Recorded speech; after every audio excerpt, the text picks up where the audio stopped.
नीतीश कुमार जिस विपक्ष को एकजुट करने के लिए अलग अलग राज्यों का दौरा कर रहे हैं, वह विपक्ष एकजुट होने से पहले ही बिखरता हुआ नजर आ रहा है। विपक्ष के एकजुट को लेकर के जो है वह नीतीश कुमार अलग अलग जगह पर जा रहे हैं, अलग अलग नेता से मिल रहे हैं। विपक्ष के जो भी नेता हैं, राहुल गांधी से मिले हैं, मल्लिकार्जुन खड़गे से मिले हैं, अरविंद केजरीवाल, ममता बनर्जी और भी कई ऐसे विपक्ष के नेता हैं जिसे नीतीश कुमार मिले हैं। लेकिन अब विपक्ष एकजुट को लेकर के जो है वह 12 जून को पटना में एक मीटिंग रखा गया था। उस मीटिंग को लेकर के ममता बनर्जी ने ही कहा था कि पटना में एक मीटिंग रखा जाए और उसके बाद नीतीश कुमार जो है वह 12 जून का तारीख तय कर देते हैं। लेकिन मीटिंग होने से पहले ही ममता बनर्जी ने बंगाल के विधानसभा में कांग्रेस का जो एकमात्र विधायक था, उस विधायक को अपने पार्टी की तरफ खींच लिया है।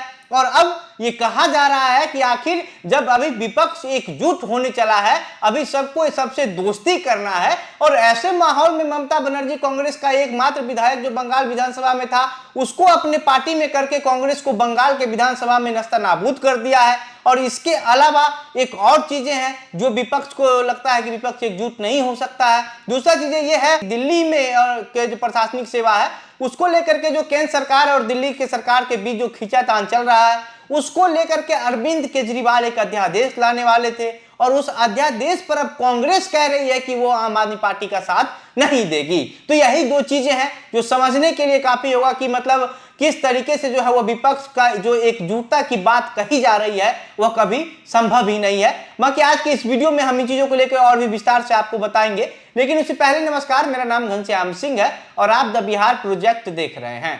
दरअसल नीतीश कुमार विपक्ष को एकजुट करने के लिए जो है वो ताबड़तोड़ मेहनत कर रहे हैं, क्योंकि नीतीश कुमार के मन में कहीं ना कहीं ये सपना है कि नीतीश कुमार देश का प्रधानमंत्री बन जाएंगे। और नीतीश कुमार प्रधानमंत्री बनने के चक्कर में ही भाजपा से अलग भी हुए थे। उसके बाद नीतीश कुमार का नाम जो है वो पलटू राम, कुर्सी कुमार, ना जाने क्या क्या दिया गया पार्टी की तरफ से। लेकिन नीतीश कुमार अभी भी प्रधानमंत्री बनने का सपना छोड़े नहीं है और इसको लेकर के जो है वो विपक्ष को एकजुट करने में पूरे ताबड़तोड़ से लगे हुए हैं, पूरा मेहनत कर रहे हैं। और पिछले दिनों जब नए संसद भवन का उद्घाटन हुआ, उसमें विपक्ष का 21 दल जो है वह प्रधानमंत्री नरेंद्र मोदी के द्वारा उद्घाटन करने का विरोध किया। इन विपक्षी दलों का कहना था कि जो संसद भवन का उद्घाटन है वह राष्ट्रपति के द्वारा करवाया जाए, लेकिन भाजपा की तरफ से यह कहना था कि नीतीश कुमार अगर ऐसा कह रहे हैं तो नीतीश कुमार खुद जो है वह बिहार में इस तरीके की चीजें करते हैं क्या? कुछ भी उद्घाटन हो, विधानसभा के अंदर जो भवन का उद्घाटन हुआ उस भवन का उद्घाटन भी नीतीश कुमार खुद ही किए। अगर नीतीश कुमार ऐसा सोच रखते हैं तो नीतीश कुमार को जो उसका उद्घाटन है वो राज्यपाल से करवाना चाहिए, लेकिन नीतीश कुमार खुद ऐसा नहीं करते हैं और प्रधानमंत्री नरेंद्र मोदी का विरोध कर रहे हैं। ये कहां से सही है? और भाजपा इस बात पर अड़ी रही कि जो उद्घाटन है वो तो नरेंद्र मोदी जी ही करेंगे, प्रधानमंत्री ही करेंगे, जिसको आना है आए या फिर नहीं आए। भाजपा के एक नेता तो यह भी कह दिए कि अगर जो लोग विरोध कर रहा है, कह रहा है कि हम संसद भवन में नहीं आए, अगर उसको इतना हिम्मत है तो वो खुल करके किसी कागज पर लिख करके ये दे दे कि संसद भवन का उद्घाटन अगर नरेंद्र मोदी के द्वारा होता है तो वह उस संसद में कभी कदम रखने नहीं जाएंगे। इसको लेकर के राजनीतिक हुई। 21 दल जो है वह विरोध किया प्रधानमंत्री नरेंद्र मोदी के उद्घाटन का और उसके बाद नहीं गए। लेकिन ये विरोध के बाद से नीतीश कुमार का जो मन है वो और आसमान चढ़ गया।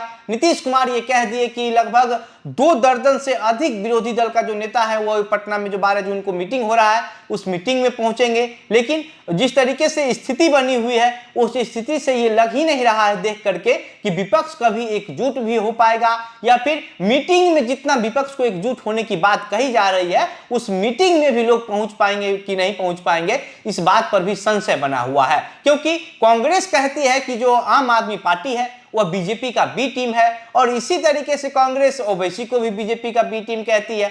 तो इसको लेकर के जो है वह आम आदमी पार्टी जो है वह केंद्र सरकार से लगातार जो है वह हमलेवर रहती है। केंद्र सरकार से अलग एक लड़ाई आप ये कह सकते हैं कि आम आदमी पार्टी भी लड़ रही है। अब दिल्ली में प्रशासनिक सेवाओं को लेकर के जो नियंत्रण के लेकर के जो खींचातान हो रहा है उसको लेकर के भी आम आदमी पार्टी जो है वह खुल करके खेल रही है। लेकिन कांग्रेस के और लेकर के आम आदमी पार्टी की तरफ से एक अध्यादेश लाया जा रहा था और उस अध्यादेश में अब कांग्रेस कह रही है कि वो आम आदमी पार्टी का साथ नहीं देगी। आम आदमी पार्टी, क्योंकि आम आदमी पार्टी जो है वह कांग्रेस को काफी नुकसान पहुंचाई है। इस वजह से कांग्रेस जो है वो आम आदमी पार्टी का साथ नहीं देने जा रही है। उधर बंगाल में ममता बनर्जी कांग्रेस के एकमात्र विधायक को अपने कब्जे में कर ली, अपनी पार्टी ज्वाइन करवा ली। तो कांग्रेस आखिर ये दुख कैसे पचा सकती है कि बंगाल के विधानसभा में ममता बनर्जी ने कांग्रेस को नस्तनाबूद कर दिया। ये जो दुख है कहीं ना कहीं कांग्रेस के मन में रहेगी, क्योंकि जिस तरीके से आम आदमी पार्टी को लेकर के कांग्रेस के मन में दुख है, ऐसे ही ममता बनर्जी को लेकर के भी हो सकता है। और ममता बनर्जी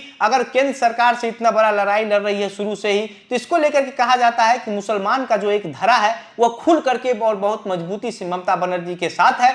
उसी दम पर ममता बनर्जी जो है वह भाजपा से खुल करके लड़ाई लड़ती है, हर जगह खड़े होती है, विरोध करती है। एक समय यह भी था कि जब ये कहा जा रहा था कि अगर देश में कोई भाजपा का विरोध कर रहा है तो वह दो ही राज्य का दो ही नेता कर रहा है, एक तो लालू यादव कर रहे हैं बिहार से और दूसरा बंगाल की ममता बनर्जी कर रही है। तो इसको लेकर के जो है वो ममता बनर्जी रहती है। लेकिन अब कांग्रेस का जो नस्तनाबूद कर दिया गया है बंगाल विधानसभा में, उसके बाद कांग्रेस अब नाराज होगी। कांग्रेस और आम आदमी पार्टी या फिर ममता बनर्जी कह लीजिए तृणमूल कांग्रेस, ये तीनों लोग कैसे एक जगह हो सकते हैं, कैसे एक छत के नीचे बैठ करके मीटिंग कर सकते हैं, कैसे एक पर्दे के पीछे आकर के राजनीति कर सकते हैं, ये आप लोग भी समझ सकते हैं कि क्या स्थिति होगी। और कहीं ना कहीं ऐसा लग रहा है कि नीतीश कुमार का जो ये सपना है विपक्ष को एकजुट करने का, हम ये नहीं कहते हैं कि नीतीश कुमार का सपना प्रधानमंत्री बनने का है वो चकनाचूर हो जाएगा, लेकिन विपक्ष को एकजुट करने वाला जो सपना है वो कहीं ना कहीं जरूर जो है वो चकनाचूर होता हुआ दिखाई दे रहा है। क्योंकि अब जब 12 जून को मीटिंग तय कर दिया गया है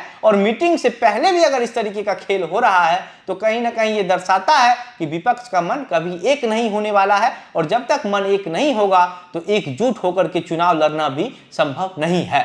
बाकी इस पूरे मामले पर आप क्या सोचते हैं, यहाँ पे क्या प्रतिक्रिया है? आपको क्या लगता है कि नीतीश कुमार विपक्ष को एकजुट कर पाएंगे, या फिर अगर विपक्ष एकजुट हो भी जाता है तो नीतीश कुमार प्रधानमंत्री बन जाएंगे? अपनी प्रतिक्रिया हमें कमेंट बॉक्स में लिखकर बताइए। वीडियो को शेयर कीजिए। मेरा नाम घनश्याम सिंह है। आप द बिहार प्रोजेक्ट देख रहे थे। बहुत बहुत धन्यवाद।